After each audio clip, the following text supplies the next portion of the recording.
Hello and welcome back to another video. It has been a very long time and I apologise for that. Thank you if you're watching this video and you subscribed back when I was uploading quite regularly, because that means, I don't know what that means, but I appreciate it. Today we are doing another prep video, not another prep video, I am doing another prep for ZRL, which starts for me in a couple Tuesdays time. I'm really looking forward to it. I'm doing it in C category. This is a D category race because I did a 10-hour shift at work and I really didn't think I had the legs to even compete. I just wanted to roll across the finish line and do about 30 minutes of cardio, so for me competing was a bonus. So yeah, to be honest, once the race had started I kind of realised that I was probably sandbagging a little bit being in D. Bearing in mind, D group is what they told me to be in, okay? Swift Power says I'm a D-Cat rider, but after this I'm definitely never going to do D-Cat again. It was a bit too easy, and it sort of threw some problems out there that I didn't realise would be problems. So like, I was basically eating wind for the fun of it. I also was like pushing the pace as much as I could, but the riders around me weren't really sort of responding to that, unfortunately. But it's all good prep. What I really learned from this race to take into ZRL is sort of the mechanics of Zwift. It does take a bit of getting used to, because I did a few outdoor rides. If you follow me on Strava, link in the description, you'll see that I did a few long outdoor rides with my mate, and obviously it's very different to Zwift. Zwift is a game. You're competing, you want to cross the line first, whereas like I sort of built up my endurance with long rides where I wasn't being competitive. I was genuinely just like riding around for the fun of it. But yeah, as you can see from the chart down below, it's very off and on. I'm really not excelling myself, and I've just realised that my heart rate was not recorded at all. What has happened there? I might need to change the battery in my Wahoo heart rate monitor. That's actually kind of peak. So yeah, we've gone up this short climb at the end. I'm sure all of you know this circuit. It's been out for a while now. It's the Zwift sort of like special promotion tour or whatever you call it. But yeah, this guy shoots past me, and this is one of the things I was not prepared for. I was dawdling at the front of the group, eating wind, not checking the list on the right hand side for who was doing what. And now I find myself in a chase because no one around me wanted to put down any power to help out. So I'm basically dragging people to try and catch up with this guy, who actually got a pretty substantial lead, 5 seconds I think at the highest. So yeah, I don't want to put down too many watts, because I know that if I sort of burn all my matches, blow all my doors off in lap 2 catching this guy, then I'll be pretty annoyed at myself. But yeah, the group catches up with me, and I sort of use this as like a slingshot. So put down the power here, nice little peak 450 power, and then I sort of really back off because I realise I'm going to go straight through the group. And yeah, we catch him up quite easily in the end. And then the rest of this sort of race is sort of cat and mouse, and just whittling the group down slowly but surely. So yeah, we're all back together now. And then at this point, I think there's only 3 or 4 of us in the group. Must be 4 actually. Yeah, 4 of us in the group. This guy comes zooming past. The Canadian guy puts down 5 watts a kilo or something. Drops his aero boost or whatever you call it, a van perk. And I sort of respond and then realise that it's sort of like a fake attack, and really back off to try not to eat as much wind. But yeah, really rusty with the mechanics of Zwift, which fingers crossed I can sort of fix before ZRL starts. But yeah, watch out for that, more videos, training and stuff. I'm going to do another race probably this week in CCAT, and then I'm going to do another couple rides outside to build up my endurance. So yeah, we're in the middle of the race now. I reckon my heart rate is about 150. Maybe not even that, maybe 140. I think my average sort of power at this point was probably like high zone 2, maybe zone 3. As you can tell, like at the bottom there's a lot of blue, green, and then like some peaks of orange. But yeah, just out front eating wind for the sake of it. Don't really know what I'm doing here. just struggling to find a gear, I think, that works, and I'm spinning at 90 RPM. But what I have realised since I've been riding more outside, well, I had ridden more outside before I stopped riding altogether for 2 months, is that outside my cadence is way higher, and I brought that back into my indoor training. So now I'm spinning at 90, 95 really easily without it sort of like destroying me, which I think is a good thing, but we'll find out, because I used to grind it out. It used to be at like 80 RPM and then my legs would be destroyed. So yeah, up this what do you call this? It's not even a climb, is it really? I mean, it's a slight hill.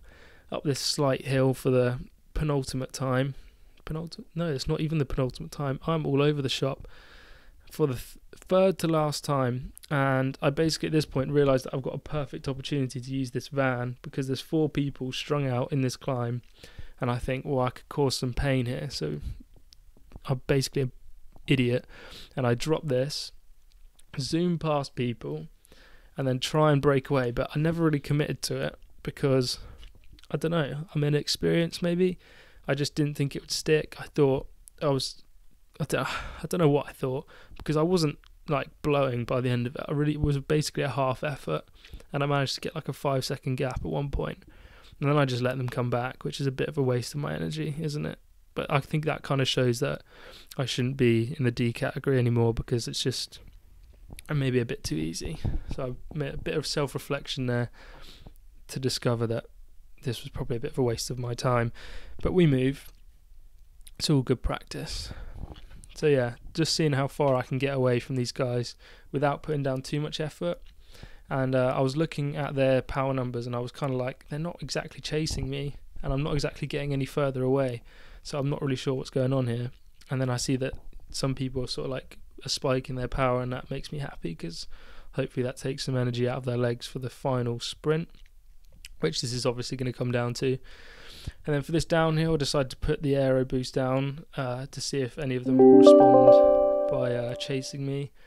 Yeah, at this point, got a 3-second lead. I mean, I knew they were going to come back. That's what I wanted them to do. I wanted them to regroup with me, who has just been putting out an easy sort of effort, and them have to put out a higher amount of effort and hope that that sort of takes something out of their legs for the final sprint. I don't know if it worked, but at the time I thought it was interesting. So yeah, I'll speed this up because they do come back, and then I basically just try and hang on, because for some reason, I don't know why, but when people catch up with me on Zwift, I never stick to them. They just zoom past. I don't understand how, because they can't be going much faster than me if we're doing the exact same watts per kilo. But yeah, as you can see, they zoom past, and then I'm like, oh crap, now I need to put some power down. So go back up into the red, as I don't want to get dropped after all of that. I see that he's standing up, so I really put the power down up to 450 watts, which seems to be like a magic number for me. Can't go above it, but that's all I need to do. And I'm back on, and I actually shoot past, which is again a bit of inexperience there. But yeah, just rolling around. And I'm also a bit conscious that I don't want to get like banned. I don't know if you get banned, but I don't want to go too many watts per kilo over the limit for Group D, which I think is 2.5. Not that obviously like I wasn't purposely doing that, but I was thinking like, oh shit, am I going to get banned for this? But it was fine. Post race I didn't get banned.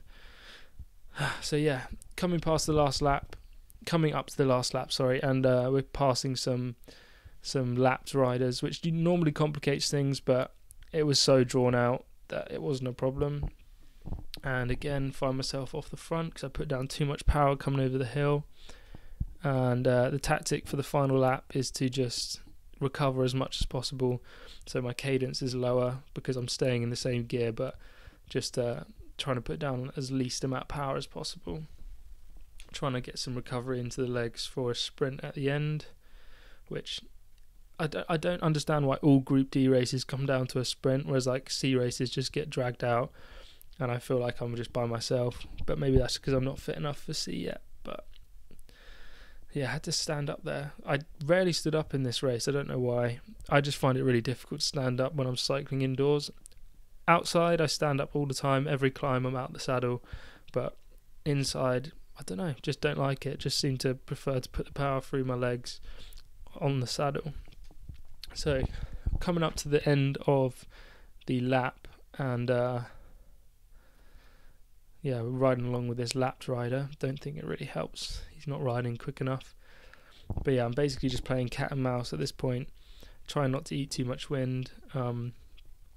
This Scottish guy actually had the sort of worst efficiency. He had the highest watts per kilo of all three of the guys that have made it to the end here, because he was eating a lot of wind, and me and this Canadian chap were just chilling on his wheel, fighting to do the least amount of effort, which is still a concept that boggles me as someone that's new to cycling, that you kind of just want to like do as little as possible. But I do understand it, but it just is a bit weird, isn't it? So yeah, we're coming up to the final sprint, 400 meters, 500 meters left, and at this point I want the Canadian guy to sort of overtake me, because I want to use my van drop. Is it draft boost? Yeah, draft boost, which basically only works if you're in someone's draft. So for that to be the most effective, I need to be behind him. So yeah, he's just dropped 5 watts a kilo, and I'm in perfect position to come past both of them using my draft boost. We spin up to 100, I don't know, my RPM meter is going crazy, up to 200 RPM I think, 750 watts peak, and yeah, I managed to hold it for a good 10 seconds. I think Zwift Power had me at 7.7 watts per kilo for 15 seconds, which is decent. And yeah, we beat him to the line by half a second, and I think this is my first ever Zwift win. Like, I've won on Zwift Power, but this is my first like Zwift category win, because usually there's some sandbaggers in there, but hey. But yeah, not quite as fit as I have been before. A couple months ago I would have had that grey line, but yeah, I was pretty happy with that. Peak power of 773, which is nowhere near my best, but I think obviously I won. Zwift Power had me as number one, but what was interesting is if I sort the results on Zwift Power by the 15-second power, I'm actually up there with the B's and the B's and the A's. You can see on the screen now, so that's nice to see. I like that. Thank you for clicking on this video. I appreciate you spending the time to review this race with me. I'm starting again with my Zwift journey, and if you want to stick around and see how I get on in the ZRL, then subscribe and like this video if you found it useful or entertaining. Check out one of the videos that are on the screen. See you later.